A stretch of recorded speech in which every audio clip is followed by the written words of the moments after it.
Hello बच्चों, electromagnetic induction part number 3। First part में हम लोग देखे हैं कि हम लोगों ने मैग्नेटिक फ्लक्स, इसके अलावा इलेक्ट्रोमैग्नेटिक इंडक्शन क्या है, Faraday's experiment, Faraday's law, Lenz law, conservation of energy, motional EMF का पार्ट हम लोग फर्स्ट पार्ट में कवर किए हैं, जिसका नाम है ईएमआई पार्ट 1।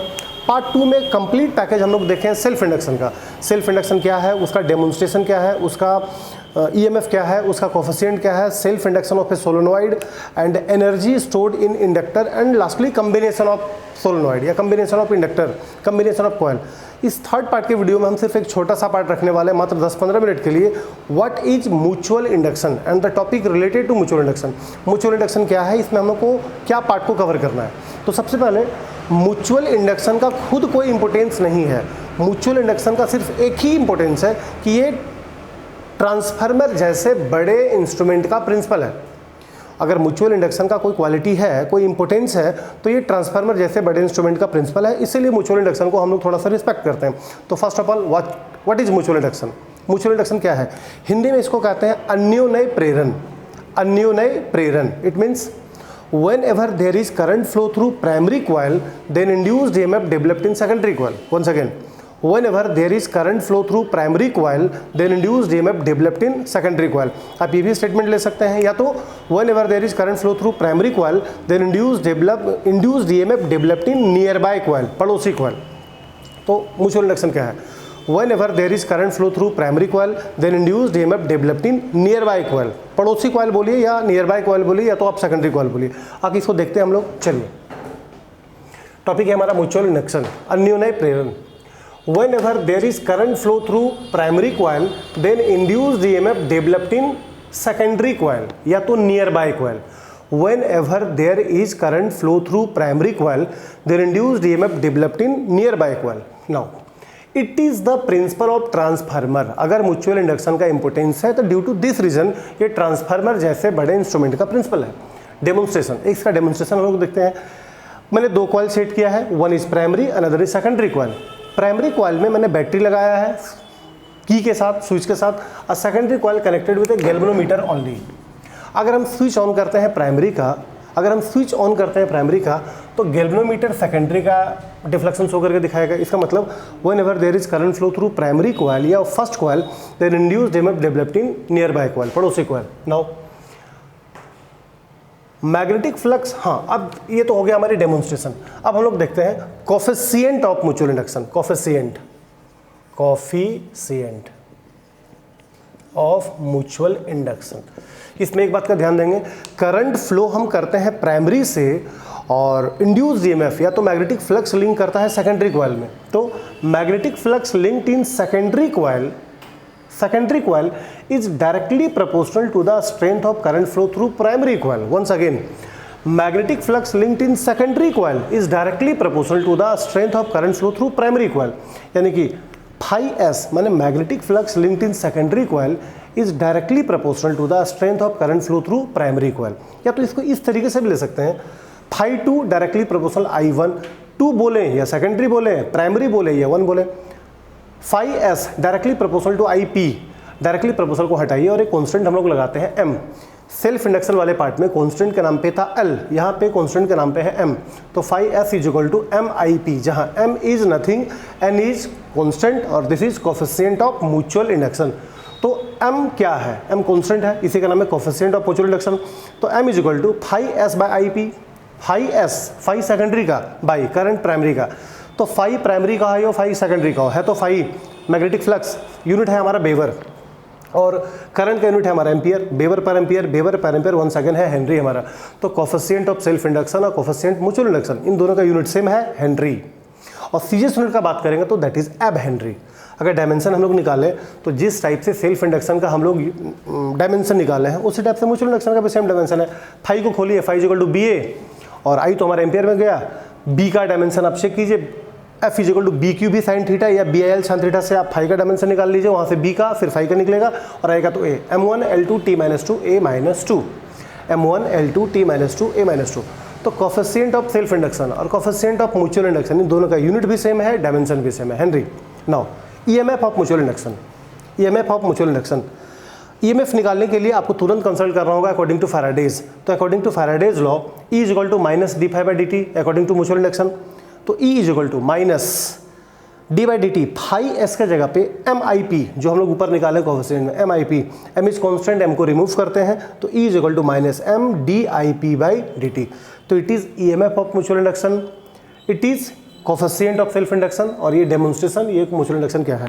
म्यूचुअल इंडक्शन में एक ही टॉपिक पे हम लोग काम करते हैं, वो है mutual induction of two long coaxial solenoid. यानी कि हमको दो सोलेनॉइड रखना है और दोनों को रखना है कोएक्सियल, मतलब दोनों को आपस में इस टाइप से मर्ज करना है कि दोनों का सेंटर एक लाइन पे हो जाए। दोनों सोलेनॉइड को इस टाइप से हमको मिलाना है, जैसे दो स्प्रिंग लेते हैं और दोनों को चिपका देते हैं तो लगता है कि दोनों का सेंटर एक लाइन पे है। तो mutual induction of two long coaxial solenoid चलते हैं। मान लीजिए मैंने कोई दो सोलेनॉइड लिया, एक S1 और एक दूसरा सोलेनॉइड S2। पिक्चर थोड़ा कॉम्प्लिकेटेड दिखेगा क्योंकि दो स्प्रिंग को एक साथ रखा है, S2 और S1। लेंथ मैंने कॉमन लिया L, एरिया A, और करंट I1 फ्लो कर रहा है S1 से। ध्यान दीजिएगा, करंट I1 फ्लो कर रहा है S1 से। कुछ लैंग्वेज लगते हैं। Let two solenoid S1 and S2 completely surround solenoid S1, यानी कि बाहर वाला जो देख रहे हैं ये S2 है और अंदर वाला S1 है, यानी S2 S1 को पूरी तरह से कवर किया है, लेकिन ये कोएक्सियली है, दोनों का सेंटर एक लाइन पे जाएगा।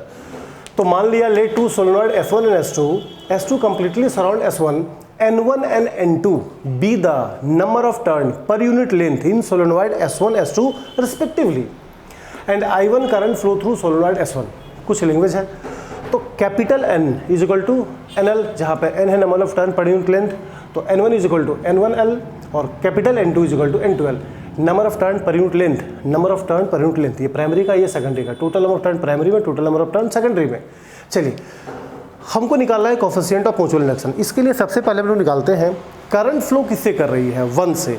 Since I1 current flow through solenoid S1, so it produce magnetic field around it which is B1।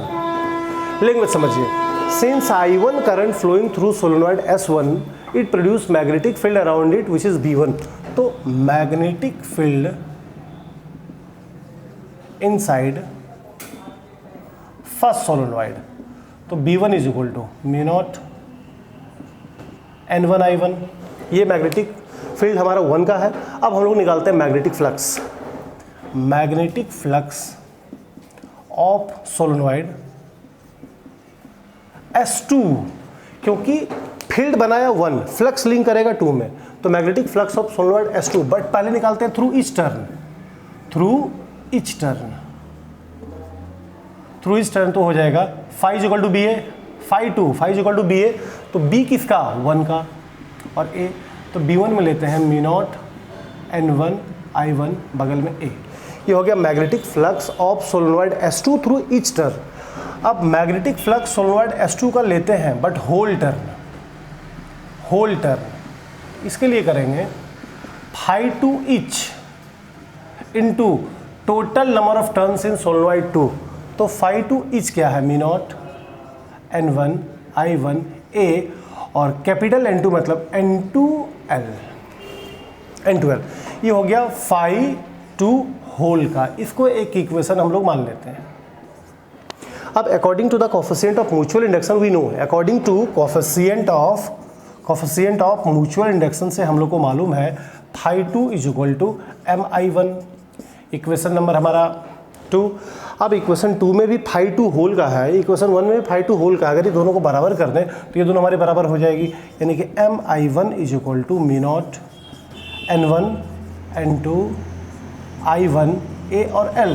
I1 को I1 से काट देते हैं, यानी कि M is equal to mu not N1 N2 L। अब यहाँ N1 N2 को भी खोल सकते हैं, M is equal to mu not N1 by L, इधर N2 बाई L, और बाहर में है मेरा L और A भी होगा, ये छोटा है A कैलकुलेट से काट दें, यानी रिजल्ट हमारा बचेगा M is equal to mu not N1 N2 A by L। याद कीजिए कोएफिशिएंट ऑफ सेल्फ इंडक्शन का भी यूनिट यही था Gaurav, L is equal to mu naught N square A by L। वहाँ था N स्क्वायर, यहाँ पर हो गए N1 N2 A by L। तो ये तो गया coefficient of mutual induction. Lastly एक बात करेंगे, म्यूचुअल इंडक्शन किस फैक्टर पे डिपेंड करता है।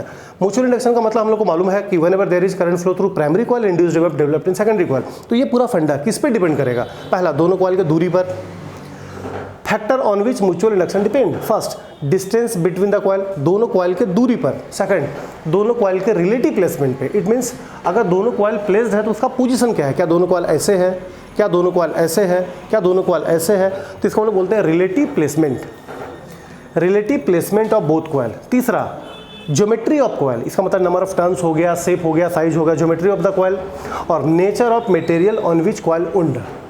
तो mutual induction depend upon which factor, mutual induction depend upon distance between the coil, relative placement of both coil, दोनों कॉइल का प्लेसमेंट कैसा है, सीधा या